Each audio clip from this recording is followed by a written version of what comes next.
Brought to you by Biz Analyst by खाता book. ना computer ना फाइल, अब टैली डेटा ऑन मोबाइल बिज एनालिस्ट के साथ। अब चलते हैं पंजाब। दिल्ली जैसी जीत अरविंद केजरीवाल और आम आदमी पार्टी ने पंजाब में दर्ज की। पंजाब में विधानसभा की 117 सीटें हैं। आम आदमी पार्टी को मिली 92 सीटें, यानी बहुमत के आंकड़े 59 से भी 33 सीटें ज्यादा।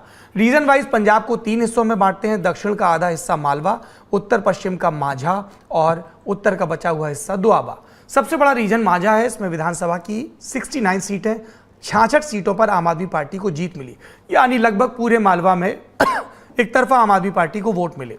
इस रीजन में आम आदमी पार्टी को बहुमत मिल गया पूरे सूबे का। 25 सीटों पर तो आम आदमी पार्टी के उम्मीदवारों को 50% से ज्यादा वोट मिले। 40-40 हजार के मार्जिन से उनके उम्मीदवार जीते। मालवा किसानों का इलाका है। किसान आंदोलन का भी सबसे ज्यादा असर इसी रीजन में था। लेकिन मालवा रीजन में 22 किसान संगठन संयुक्त समाज मोर्चा बनकर भी लड़ रहे थे। ये मोर्चा बनाकर लग रहा था कि शायद किसानों के वोट डिवाइड हों, एक तरफ किसी एक पार्टी को नहीं जाए, ऐसी संभावना जताई जा रही थी, पर ऐसा हुआ नहीं। चुनावी पंडितों की थ्योरीज गलत साबित हुई। आम आदमी पार्टी को एक मुश्त किसानों का वोट मिला। अब क्यों एक तरफा आम आदमी पार्टी को वोट पड़ा, इसका विश्लेषण करते हैं। इस पंजाब के चुनाव में हमने देखा कि तमाम दिग्गज नेताओं को जनता ने हरवा दिया।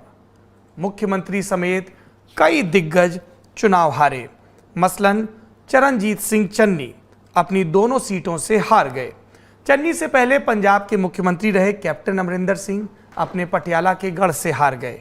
शिरोमणि अकाली दल के मुखिया प्रकाश सिंह बादल ने कभी सोचा होगा कि राजनीति से उनकी रुखसती इस तरह से होगी। इस ट्रेंड से क्या समझ में आता है? क्या ट्रेडिशनल पार्टी से जनता का मोहभंग हो गया है? क्या जनता ने एक नए विकल्प को पूरी तरह से आजमा लिया है? जो पार्टी कह रही थी कि हमको एक मौका देकर तो देखिए, उसको एक मौका क्यों मिल गया? आम आदमी पार्टी क्या गिनवा रही थी? दिल्ली मॉडल गिनवा रही थी।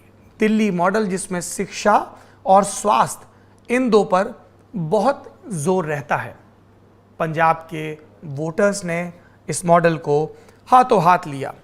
अरविंद केजरीवाल जब वहां पर रैलियां संबोधित कर रहे थे तो उन्होंने बार बार दिल्ली का जिक्र किया। आपको याद होगा 2014 में इसी तरह से प्रधानमंत्री नरेंद्र मोदी गुजरात मॉडल का जिक्र किया करते थे। इस ट्रेंड से हमें क्या समझ में आया? एक फैक्टर ये कि डेवलपमेंट पर अगर आप बात करेंगे तो बात आगे बढ़ेगी। इसके अलावा एक फैक्टर भगवंत मान को सीएम बनाने का भी था। अरविंद केजरीवाल पर बार बार ये इल्ज़ाम लग रहा था कि उनकी पार्टी बाहरी है, वो बाहरी हैं, उनका पंजाबियत से लेना देना नहीं है। लेकिन जब उन्होंने भगवंत मान को, सीएम फेस को सामने किया तो ये थ्योरी भी उलट गई। इस पर लोगों ने ध्यान नहीं दिया।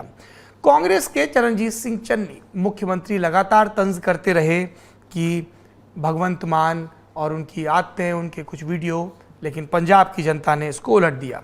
ये तो हुई जीतने वाली पार्टी की बात। अब हारने वालों पर आते हैं। कांग्रेस को पिछली बार कैप्टन अमरिंदर सिंह की अगुवाई में 77 सीटें मिली थी। इस बार 18 पर सिमट गए। और सबसे बड़ी वजह, पूरे 5 साल कांग्रेस खुद से ही लड़ती रही। नवजोत सिंह सिद्धू कैप्टन पर बयान देते रहे, आपस में झगड़ा हुआ, झगड़ा सुलटा, चरणजीत सिंह चन्नी सीएम बने तो फिर चन्नी और सिद्धू के बीच शीत युद्ध शुरू हो गया, यानी कांग्रेस अपना घर नहीं संभाल पाई। अब अकाली दल की बात करते हैं। अकाली दल मजबूत बेस रहा मालवा रीजन में, लेकिन कृषि कानूनों को लेकर बीजेपी से उन्होंने देर से गठबंधन तोड़ा। फिर किसानों को अपील करने की कोशिश भी की, पर इसका कोई फायदा नहीं हुआ। अकाली दल को पिछली बार 15 सीटें मिली थी, इस बार सिर्फ 3 मिली। और बीजेपी का हाल तो पंजाब में पहले से दिख रहा था। बीजेपी ने कैप्टन अमरिंदर की नई नवेली पार्टी से गठबंधन किया, पर कोई फायदा नहीं हुआ, सिर्फ 2 सीटें मिली। कह सकते हैं कि भविष्य के लिए तैयारी हो गई। इस नतीजे से कुछ और भी संकेत मिल रहे हैं। चुनाव से पहले कहा जा रहा था कि चरणजीत सिंह चन्नी के दलित होने से दलित वोट कांग्रेस की तरफ जाएगा। राहुल गांधी का मास्टर स्ट्रोक बताया जा रहा था, पर ऐसा कुछ भी नहीं दिखा। पंजाब में डेरा पॉलिटिक्स हावी होती है। डेरा के समर्थक डेरा प्रमुख के कहने पर वोट करते हैं, लेकिन यह फैक्टर भी नदारद रहा। 42% वोट आम आदमी पार्टी को मिला है इस चुनाव में। इस पूरे चुनावी पहलू को हम किस तरह से समझें, ये जानने के लिए हमने बात की पंजाब यूनिवर्सिटी में प्रोफेसर गुरमीत तो ये है कि जितनी बड़ी विक्ट्री मार्जिन हैं, अगर आपने ध्यान से देखा होगा तो केवल 5 कैंडिडेट ऐसे हैं जिनका विक्ट्री मार्जिन 2000 से कम है, और लगभग 30-40 कैंडिडेट तो ऐसे हैं जिनके विक्ट्री मार्जिन 30,000 से भी ज्यादा है, और वो सभी आपके हैं। जो बड़े मार्जिन से लोग जीते हैं। तो जाहिर सी बात है कि विधानसभा चुनाव में 30-40 हजार का मार्जिन होना, 70 हजार से भी लोग जीते हैं, वो एक बहुत बड़ा मार्जिन है। और वो एक, और यही वजह है, ये मार्जिन से क्लियर है कि जो मालवा रीजन की आप बात करें, सबसे ज्यादा जो मालवा रीजन में लास्ट के 2 दिनों में चर्चा थी वो डेरे को लेकर थी, कि डेरा ने बीजेपी के साथ साथ अकाली दल के लिए भी कोई इशारा किया है या कोई कोड दिया है या ऐसे दिया है जिससे आपको रोका जा सके। लेकिन इतनी बड़ी वेव में मुझे लगता है वो सारे फैक्टर्स फेल हुए हैं, क्योंकि 69 में से 66 सीटें आना वो अपने आप में एक बहुत बड़ी जीत आम आदमी पार्टी की है, मतलब टोटल सफाया ही आप मान के चलिए। तो इसलिए निश्चित ही इसमें कोई दो राय नहीं है कि, और आम आदमी पार्टी शुरू से, क्योंकि भगवंत मान भी इस क्षेत्र से आते हैं जहां से संगरूर से पहले एमपी थे और अब वो इलेक्शन भी धुरी से लड़े, वो आप कारण समझ लीजिए। अदरवाइज भी मालवा रीजन हमेशा से डोमिनेट करता है।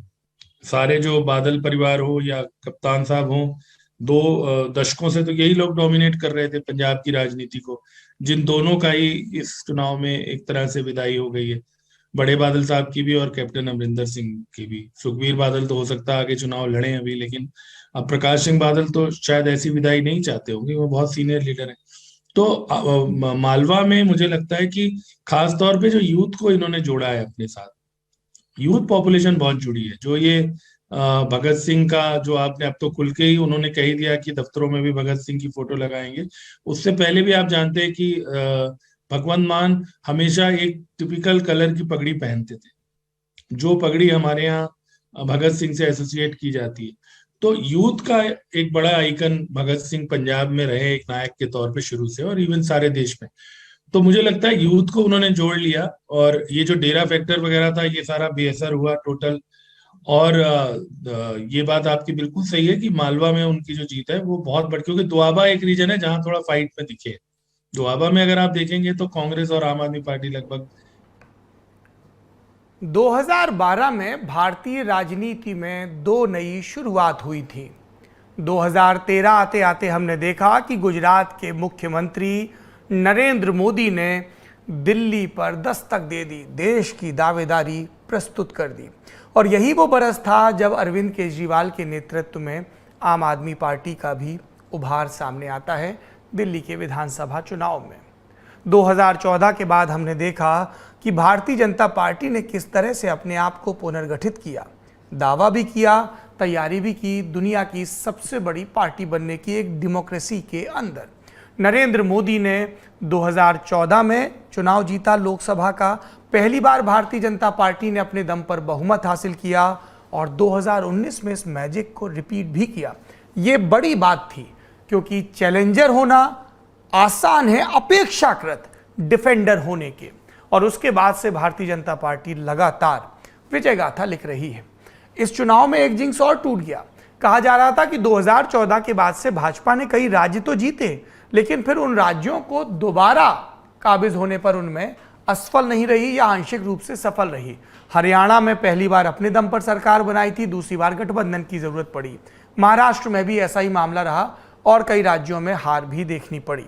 लेकिन उत्तर प्रदेश से ये जिंक्स भी खत्म हो गया, ये फॉर्मूला भी सुलट गया। उधर अरविंद केजरीवाल, जो दिल्ली की सरकार चलाते हुए लगातार कह रहे थे कि पूरी शक्तियां नहीं मिल रही, आज़ादी नहीं मिल रही, अब उनकी ये शिकायत भी दूर हो गई। तो देखना दिलचस्प होगा कि 2024 का मुकाबला कैसा होगा। रणनीतिकार अभी से अपनी अपनी टिप्पणियां कर रहे हैं, लेकिन आखिरी टिप्पणी इस देश की जनता करती है, जब वो सारे नेताओं को सुनती है, सारे वादों को तौलती है और फिर अपने विवेक के आधार पर पोलिंग बूथ पर जाकर ईवीएम की बटन दबाती है। और इसीलिए हम अपनी चुनावी कवरेज का नाम रखते हैं जय जनादेश।